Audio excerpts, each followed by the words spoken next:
기적을 일으키려면 용기가 필요하다. 당신은 이 장의 첫머리에서 사람들은 대부분 자신이 1년 안에 할 수 있는 것은 과대평가하고 10년 안에 할 수 있는 것은 과소평가한다는 말을 이미 읽었다. 정말로 많은 것을 바꾸려면 이미 말한 5단계 전체에 질쳐 근본적인 변화가 일어나야 한다. 그러려면 시간이 걸린다. 경우에 따라선 한동안 아무 발전이 없기도 하다.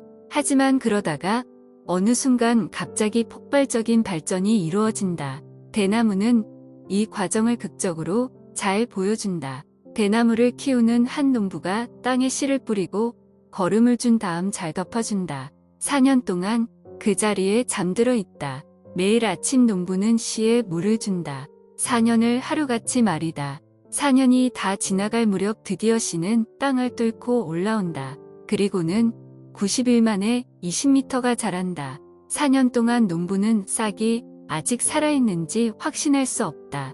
하지만 그는 믿음을 갖고 꾸준히 물을 준다. 오랜 기간을 두고 미래를 준비하는 사람에게는 이런 믿음이 있어야 한다. 스스로 용기를 잃지 않는 기술이 필요한 것이다. 5단계의 변화를 동시에 시도하는 것 이상 큰 용기는 없다. 위험 없이는 기적도 없다. 7년 안에 부자가 되려면 위험을 감수할 준비가 되어 있어야 한다. 당신에게 위험이란 무엇인가?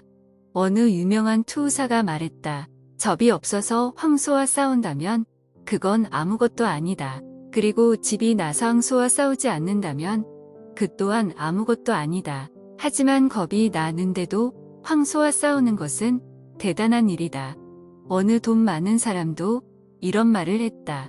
내게 큰 성공을 가져다 주었던 모든 일을 처음 시작할 때 나는 차라리 죽고 싶을 만큼 두려웠다. 새로운 일을 시작하기 전 두려움이 생기지 않는다면 그 일은 당신에게 왜소한 일이라는 뜻이다. 첫 장에서 우리는 큰 일을 이루는 것에 대해 이야기했다. 큰 일이란 무엇인가? 아마도 당신은 자신은 쉽게 했는데 다른 사람들이 놀라는 일을 해낸 적이 있을 것이다. 하지만 이와는 정반대로 자신은 두려운 마음을 억누르며 힘들게 했는데 다른 사람들이 대수롭지 않게 생각하는 일을 한 적도 있을 것이다. 그러므로 우리는 다른 사람들의 평가에 연연하기보다 자신이 무엇을 할 수 있었는지에 주목해야 한다. 다음 글을 자세히 읽고 자신이 어느 정도 위험을 감수할 준비가 되어 있는지 생각해 보기 바란다. 우리는 지금까지의 방식대로 하는 것도 때론 위험할 수 있다는 사실을 생각하지 못한다. 지금까지의 방식은 단지 더 친근하게 보일 뿐 절대 더 안전한 것이 아니다. 인생은 게임이다.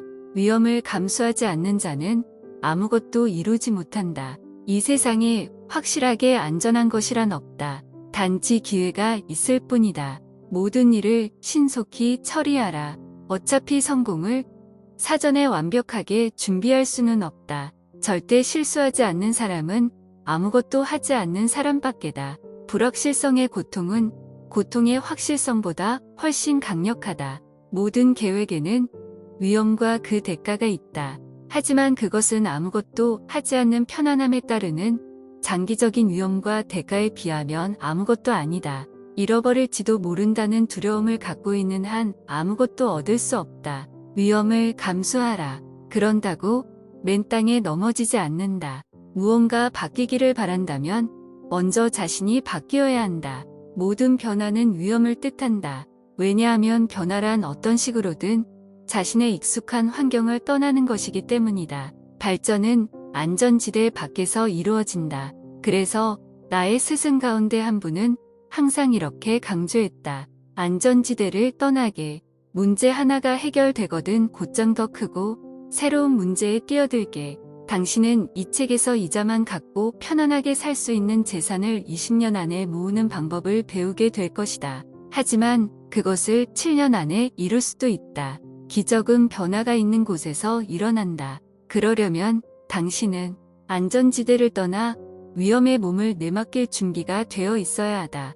물은 행운도 필요하다. 행운은 우연이 아니다. 사람은 많은 행운이 필요하다. 그러나 무엇이 행운일까? 먼저 무엇이 행운이 아닌지를 말해보겠다. 행운은 아무런 노력도 하지 않았는데 우연히 하늘에서 떨어지는 금덩이 같은 것이 아니다. 프랭크 시네트라는 하룻밤 사이에 스타가 되었다. 텔레비전 생방송 출연 한 번으로 온 나라에 이름을 알렸다. 그가 이날 밤 거머쥔 믿기 어려운 행운을 축하하는 사람들에게 그는 이렇게 대답했다. 우선 나는 이 밤에 한잠도 자지 못했다. 그리고 나는 이 밤을 위해 10년을 준비했다. 프로골퍼 버나드 레인저가 친 공이 한 번은 나무를 향해 날아갔다. 공은 떨어지질 않고 높은 가지에 끼어버렸다. 경기는 이제 끝난 것이 나 마찬가지였다. 그런데 레인저는 나무 위로 올라가 가지에 걸터한 나공을 쳐냈다. 공은 그린 가운데 제대로 떨어졌고 레인저는 그 대회에서 우승했다. 한 기자가 그에게 물었다. 레인저 씨, 오늘 아주 운이 좋지 않았습니까? 그 말에 레인저가 대답했다. 예, 저는 이미 오늘 운이 좋을 줄 알고 있었습니다. 연습을 많이 할수록 점점 운이 좋아지니까요. 하늘에서 뚝 떨어진 것 같은 엄청난 행운도 자세히 들여다보면 대로 난데없는 것이 아니라 수년간 꾸준히 준비한 결과일 뿐인 경우가 많다. 행운은 기회로 찾아온다. 우리 주변에는 소위 돈 복이 있는 사람들이 있다. 하지만 이들의 행운을 좀 더 자세히 관찰해보면 그것이 비슷비슷한 준비 과정을 거쳐 얻어진 것임을 알 수 있다. 대개 이런 사람들은 절약하는 법을 배운 사람들이다. 그들은 어느 정도의 금액은 언제든지 동원할 수 있으며 기회가 오면 그것을 잡는 법도 터득하고 있다. 행운은 누구에게나 기회의 형태로 찾아온다. 그런데 어떤 사람들은 행운이 찾아와서 문 두드리는 소리를 전혀 듣지 못한다. 기회를 알아볼 줄 모르기 때문이다. 먹고 사는 문제만으로도 머리가 복잡한 사람은 어렵게 찾아온 기회도 그냥 흘려버린다. 또 어떤 사람들은 기회를 알아차리기는 하지만 결정을 내리지 못하고 모든 것을 뒤로 미루기만 한다. 좋은 기회는 그만큼 빨리 우리를 스쳐간다. 그것은 사람들에게 천천히 음미할 시간을 주지 않는다. 따라서 우리는 그것을 바로 잡아야만 한다.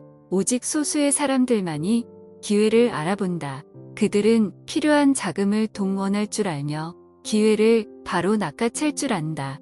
그들은 운이 좋은 사람들이다. 나아가 극소수이기는 하지만 앉아서 기회를 기다리지 않고 스스로 찾아 나서는 사람들도 있다.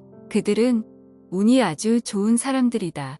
행운의 구성 요소는 다음과 같다. 자금을 확보하고 있다. 기회를 알아본다. 빨리 결정하고 곧장 실행한다. 큰 행운을 잡은 사람들은 때때로 불운도 당해보고 위험도 겪어본 사람들이다. 사람들은 장리만 보고 가시는 잘 못 본다. 마찬가지로 행운은 보아도 그 준비 과정은 못 본다. 거듭된 실패 역시 보지 못한다. 소위 행운아로 불리는 사람들이 얼마나 치밀하게 행운을 맞을 준비를 해왔는가 알면 누구나 놀라게 된다. 우리는 자신이 이해하지 못하는 일을 기적이나 행운이라 부를 때가 많다. 하지만 기적이 만들어지는 것이란 사실을 이미 보았다.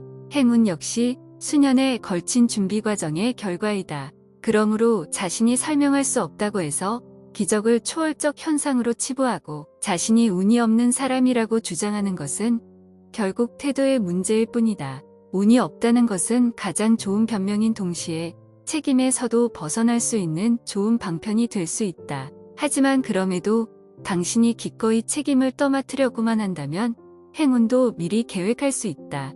누구에게나 기회는 오기 때문이다. 가장 근본적인 질문을 해보겠다. 모든 책임을 스스로 떠맡을 의향이 있는가? 기적이나 행운에 대한 책임까지도 말이다. 만약 그렇다면 당신은 자신이 만들어내는 기적에 스스로 놀라게 될 것이다. 그러나 책임을 거부하면 당신은 언제나 운이 없었다고 주장하게 될 것이다. 운이 없었다는데 누가 뭐라고 하겠는가? 하지만 책임을 떠맡으면 당신은 자신의 행운을 설계할 수 있다.